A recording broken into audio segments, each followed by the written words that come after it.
saúde e paz, amados irmãos e irmãs, experimentando uma alegria grande no coração por este domingo, dia do Senhor, no mês das vocações, congregados aqui na Catedral Cristo Rei, Igreja Mãe, na nossa amada Arquidiocese de Belo Horizonte.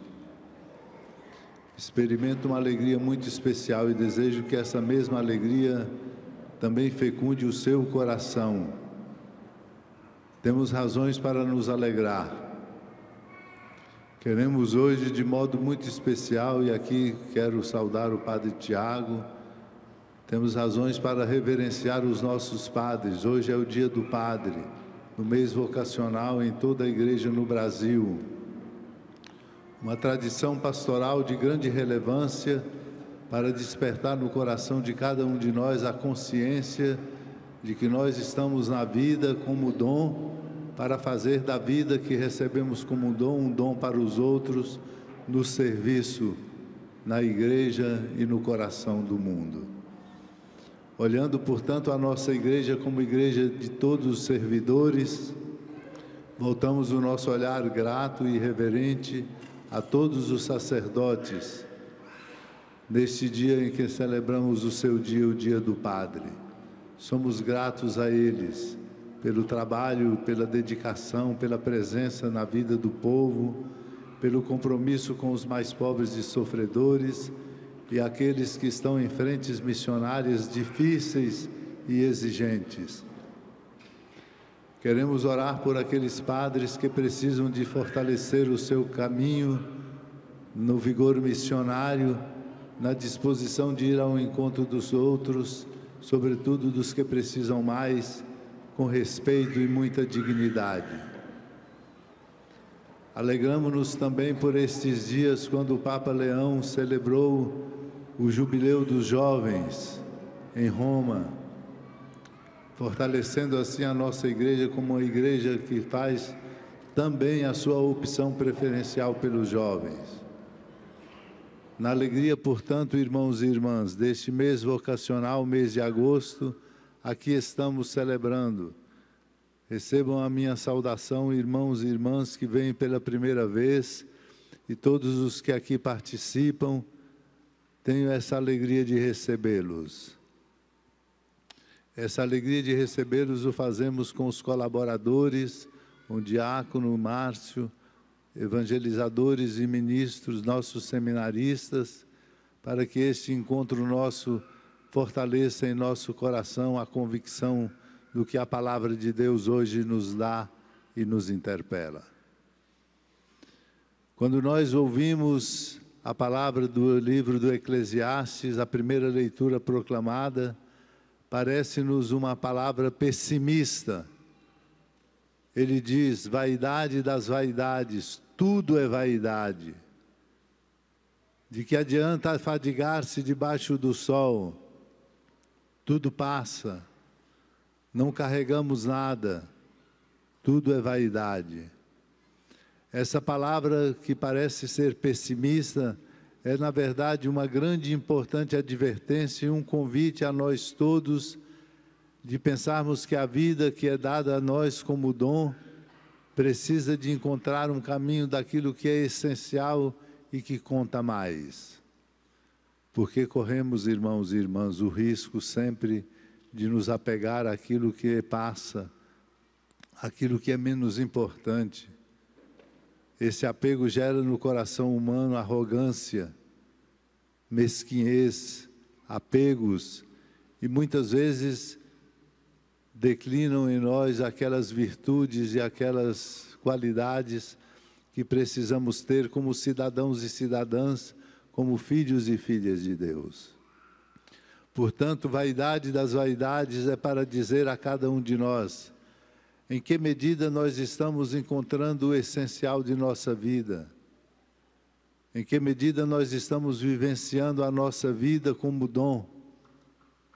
Este é um desafio, porque o coração humano muitas vezes se deixa seduzir por aquilo que conta menos. E por isso a ganância toma conta do coração e a mesquinhez nos estreita no coração. Somos advertidos, portanto, pela palavra de Deus, a viver uma vida que seja dom. Uma vida que seja dom em tudo que nós somos e temos, para que nós possamos estabelecer um caminho de uma sociedade mais justa e fraterna. Jesus, então, nos interpela-nos convidando-nos a encontrar um caminho que seja um caminho de essencial, daquilo que é essencial, daquilo que de fato conta mais. Alguém dele se aproxima e pede que ele possa falar com o irmão que reparta a herança. Adverte-nos o Senhor, cuidado com a ganância que toma conta do coração de qualquer um de nós. Tanto é verdade que a sociedade mundial é uma sociedade injusta, pouco solidária e pouco fraterna. Enquanto nós estamos aqui rezando, quantas pessoas pelo mundo afora passando fome, muitas delas morrendo inclusive. Somos desafiados a pensar, falta entre nós solidariedade fraterna, porque somos apegados. Quando olhamos o nosso Brasil, celeiro do mundo, não tem razão nenhuma absolutamente de ter famílias que estão na penúria, gente passando fome, gente sem viver aquilo que a sua dignidade humana merece. Tudo isso, irmão e irmã, é fruto da nossa ganância e de um coração estreitado por vaidades e apegos. Por isso o Senhor ilustra este risco que todos nós corremos e aponta-nos aquilo que é o caminho para nosso coração ser alargado pela força da fraternidade. Então ele conta essa história do homem que teve uma colheita surpreendente. Tinha tanto que precisou alargar os seus celeiros e disse para si mesmo: regala-te minha alma, come, bebe e desfruta. E o Senhor adverte ao dizer: hoje mesmo te cobrarão a tua alma. E para quem ele vai deixar tudo isso? Temos que trabalhar, temos que produzir, mas não para nos apegar e para guardar, de modo que nós não sejamos solidários e não abramos a mão e o coração para os irmãos que precisam.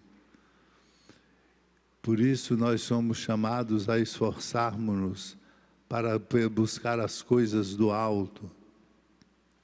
Buscamos muitas vezes aquilo que é passageiro e esquecemos que temos um essencial a buscar e a conquistar em nosso próprio coração. O apóstolo Paulo, escrevendo aos Colossenses, portanto, nos adverte que nós temos que nos revestir dele, Cristo. Revestirmos-nos de Cristo significa sermos solidários, com uma sensibilidade social mais profunda, olhando aqueles que estão ao nosso redor, lutando firmemente por uma sociedade mais justa e solidária, acompanhando os caminhos das nossas instituições e dos segmentos da sociedade, optando e escolhendo por aqueles que caminham para a justiça, para a fraternidade, para o respeito com a casa comum. O nosso coração, portanto, amados e amadas de Deus, tem que ser um coração alargado na solidariedade fraterna. Precisamos cuidar muito, porque muitas vezes somos tão apegados que guardamos aquilo de que não precisamos e não repartimos com aqueles que precisam. O mundo precisa de aprender de nós, cristãos, pela força do nosso testemunho, a ser um mundo mais solidário. Por isso precisamos ter uma sensibilidade muito profunda, sobretudo olhando ao outro, com gestos de fraternidade solidária, com gestos de beleza na fraternidade. Deus nos ajude a compreender isso, para que o nosso coração não seja um coração mesquinho, apegado, fechado sobre si mesmo, e não aberto à fraternidade entre nós. Temos um caminho longo a percorrer. Por isso temos que nos esforçar para buscar as coisas do alto, escutando a palavra de Cristo, criando essa sensibilidade social e solidária, sobretudo a partir dos enfermos, dos pobres, dos vulneráveis e dos sofredores. Não podemos caminhar no coração do mundo como aqueles que cuidam de si, das suas coisas e não se abrem aos sofrimentos e às dores dos outros. A dor do mundo é uma dor muito forte, muito pesada, e nós precisamos aliviá-la com a solidariedade e com os gestos de fraternidade entre nós. Que essa lição de hoje nos sirva para qualificarmos o interno de nossa família, para sermos uma igreja missionária e solidária no coração do mundo, e para ajudar o nosso mundo, que avança cientificamente, tecnologicamente, mas não dá conta de ser um mundo solidário e fraterno. Nós, os cristãos, filhos e filhas de Deus, estamos no coração do mundo com esta tarefa missionária. Por isso somos servidores como igreja e como cidadãos e cidadãs no coração do mundo, ajudando o mundo a ser um mundo melhor. Quantas são as urgências, tantas são as urgências. Precisamos responder, corresponder e, sobretudo, sermos entre nós solidários. Que a ganância não tome conta do nosso coração e nosso coração seja alargado pela força bonita da solidariedade. Convido-os a fazer um propósito de ser um coração aberto, solidário, na sua própria casa, no seu ambiente de trabalho, na comunidade de fé e na nossa sociedade para vencermos a violência, as indiferenças e as penúrias dos pobres e sofredores. Faça esse compromisso com o Cristo de ser solidário, fraterno e aberto aos irmãos.